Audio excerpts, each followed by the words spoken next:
Hoje eu vou mostrar um pouco para vocês do cantinho que eu mais visitava na época de faculdade, que é a Cachoeira Pé da Serra. Vou mostrar agora o caminho que a gente fez e depois uns vídeos da trilha e da cachoeira para vocês.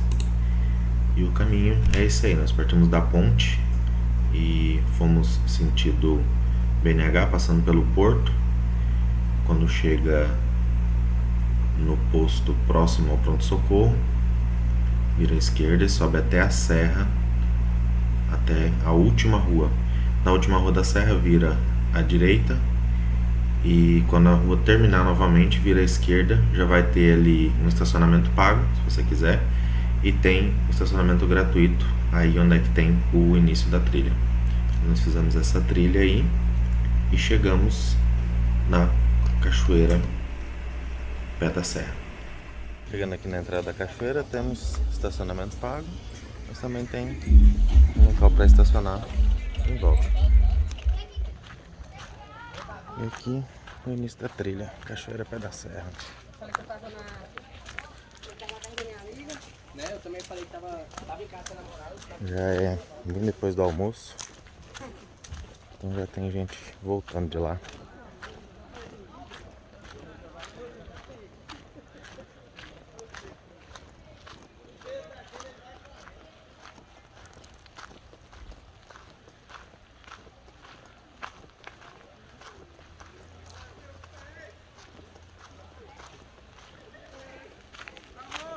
Vamos lá.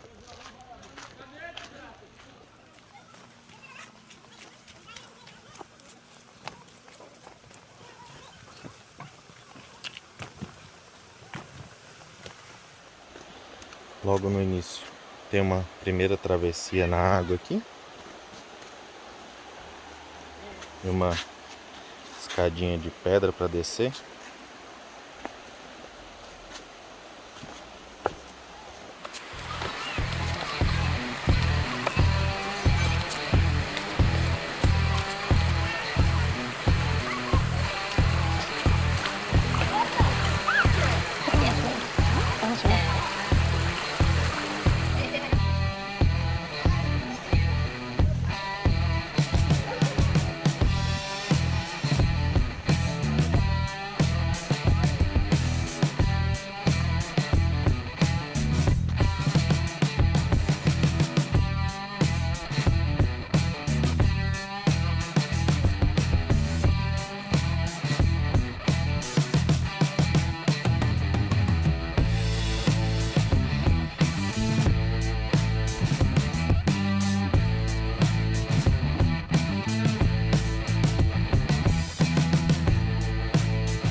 Trilha é tranquila, dá pra vir com criança. Se tiver algum idoso junto também é tranquilo para atravessar os locais. Sempre raso as travessias que são na água. Mais difícil é só a primeira escadaria lá. Depois o trajeto é até bem fácil.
Na beira da trilha, vários lugares sempre tem gente banhando, já que tá sempre perto do rio.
Depois de exatos 10 minutos de caminhada, a Cachoeira Pé da Serra.